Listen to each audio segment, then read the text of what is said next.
Well, thank you very, very much for this welcome. And what I'd like to do, if it's okay with everyone, and I just discussed this with Aida, is to do a 15-minute presentation on where we are in Iraq that can be put on the web and is more of a top-level presentation. And then if we can turn the camera off and we can then have a more frank discussion about what's going on, then I can also I spent 25 years in the region, and I can talk a little bit about what's going on in other parts of the region. I obviously have to be very careful about anything that's said on the record, because all of these governments are watching everything that U.S. government officials say. So if it's okay with you, what I'll do is the 15-minute presentation on the overall situation in Iraq, and then I'll go to if we want to do a little bit longer, people can ask questions then, but I'd like to go to a frank discussion where I can really get into some detail with you.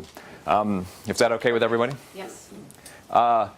Also, this is an opportunity for me to learn what your experiences are, what you're hearing about Iraq. It's an opportunity for me to address some of your concerns that you're hearing. Some of you are operating in Iraq. Some of you have traveled to Iraq. Some of you have issues and concerns, and I'd like to try and put those on the table. I fully expect to learn new things here today. I hope that I can give you a political take or a policy take on where we see things going, so that you can learn something from the Washington and the embassy and consulate Basra particularly, and in the north, in the independent Kurdistan region, where we see things.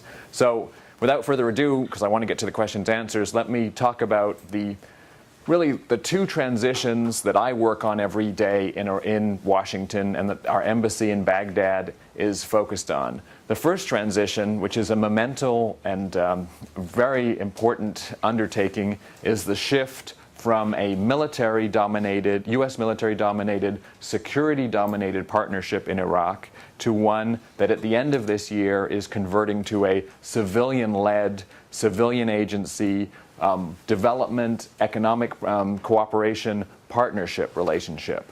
We're going from what I like to say is 90% security and 10% everything else to 10% security and 90% everything else.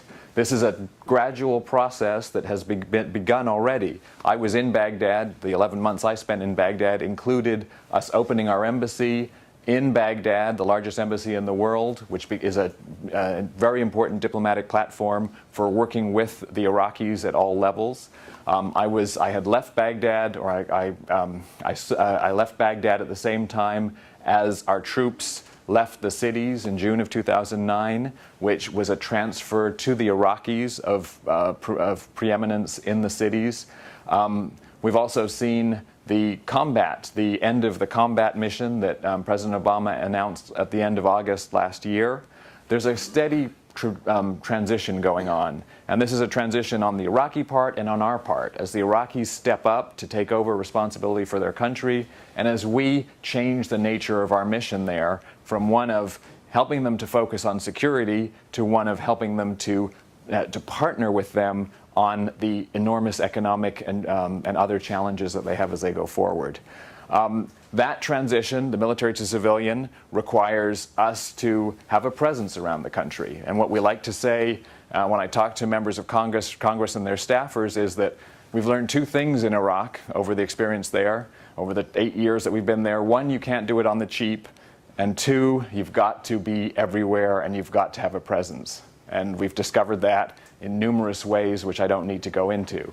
So we're going to be in Iraq, and we're going to have to be around monitoring the situation. We're going to have the resources to do this job right. We're going to have two consulates, one in Basra, as I mentioned, one in Erbil in the north. We're going to have two embassy branch offices along the Arab-Kurd fault line, because that's one of the greatest sources of instability in the country. We're going to be present with a police training program, which will get to the security forces that the Iraqis are increasingly turning to address their security needs. We're going to have a foreign military financing program so that we can work with the military. And I would just actually put a plug in for, because I worked in Cairo on our foreign military financing program with the Egyptian armed forces. And when you see how the Egyptian armed forces acted in Tahrir Square, I think the return on our investment since Camp David in investing in the Egyptian military was paid back many, many times over. So we're going to have an FMF program with the Egyptian military.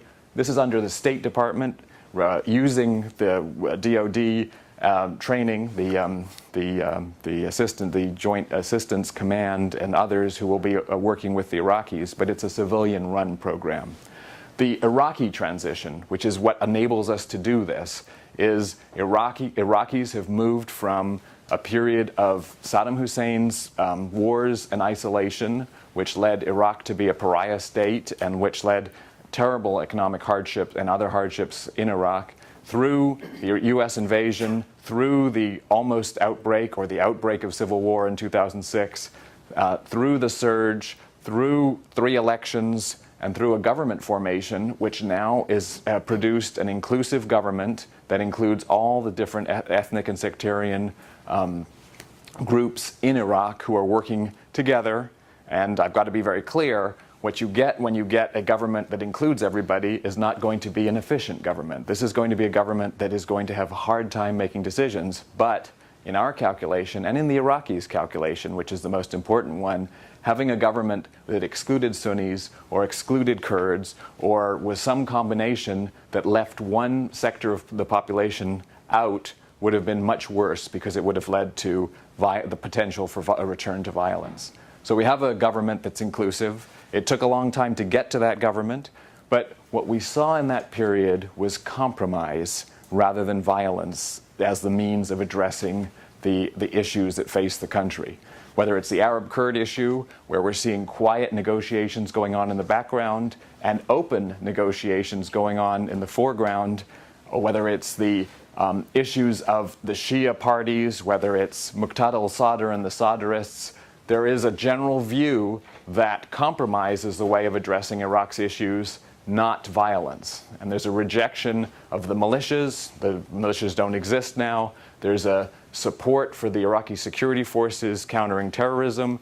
There is a general feeling that among Iraqis, they've got to get their economy going. They've got to get this country moving again. Now, let me talk about protests, because there are today, for example, there are protests planned around Iraq, and the best than other parts in the region is that these protests are not about regime change. What they are is about services. They're against corruption.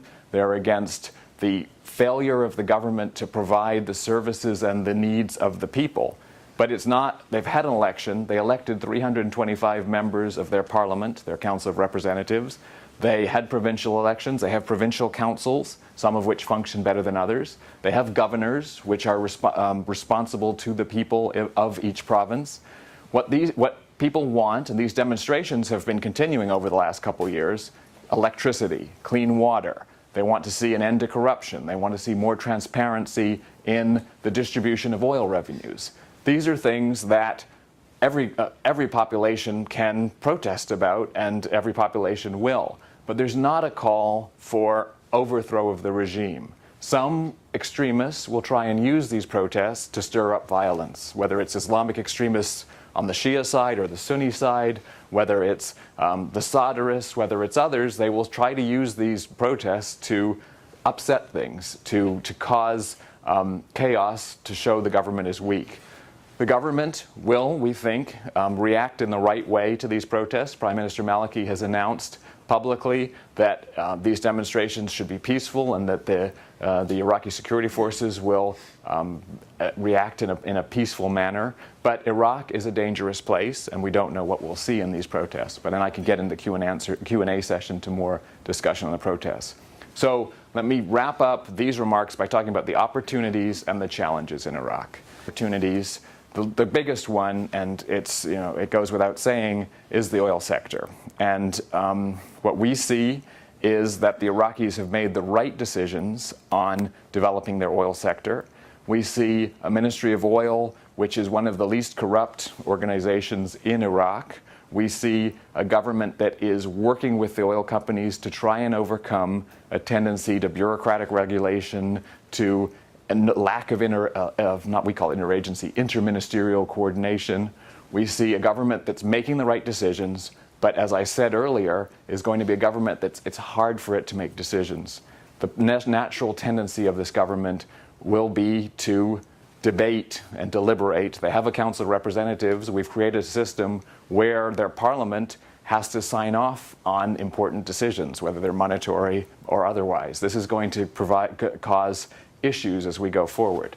The opportunity we see, though, is that if the oil companies, if the oil service companies, if other companies can get into Iraq and can function, do business, this opens the way for the other sectors. It opens the way on ways of dealing with those regulations, that tendency to centralization, that tendencies to bureaucratic problems that we see throughout the Arab world. We've seen, for example, the use of private security contractors to protect the oil companies and the oil service companies. There was some suggestion that the Ministry of Oil Police would be required to do this, or that companies would be required to do this. We've seen a successful acceptance by the Iraqi government of private security contractors. Those private security contractors are licensed. They work with the Iraqi government. We don't have the problems that you have in Afghanistan and elsewhere. We have a situation where there is an ability for security to be provided, and we continue to focus on that issue with the Iraqi government.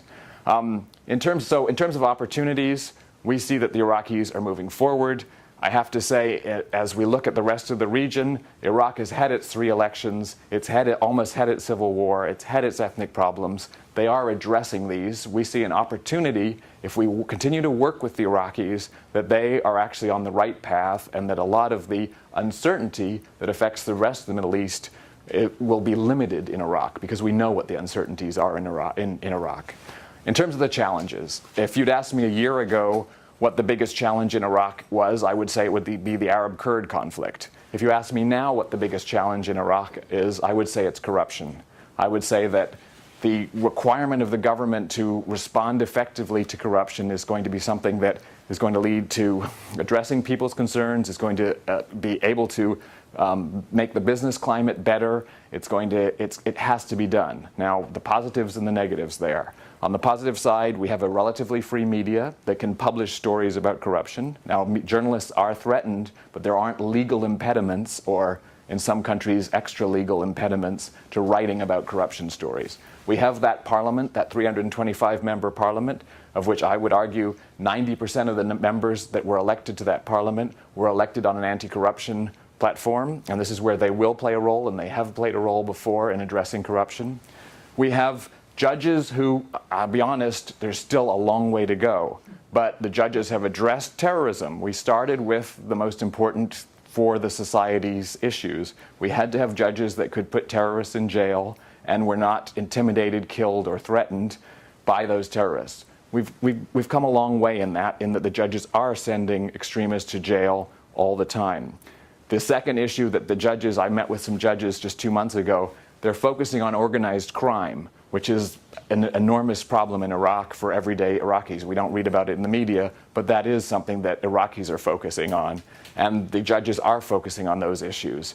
Corruption has got to be the next thing the judges focus on, and we've got to help the judges, and that's going to be part of our police development program, is the general rule of law so they can address corruption.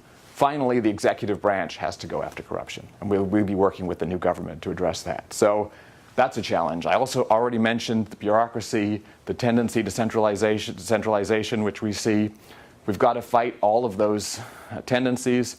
We think that the decisions in the internet for the oil bid rounds were the right ones. We see there are people doing the right thing in the Iraqi government, but we're going to have to encourage those people, because there are other people who are going to encourage centralization, return to the old system. And unfortunately, some of the policies that come about because of unhappiness in the street, whether it's food subsidies, whether there's some economic decisions that may not be the best for the economy that may be made in Iraq because of trying to sack hands immediately.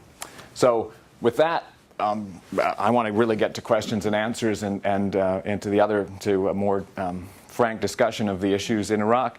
If there's any questions that we won't have for on the record, otherwise we could go right to... Any on the record questions? Great. Okay.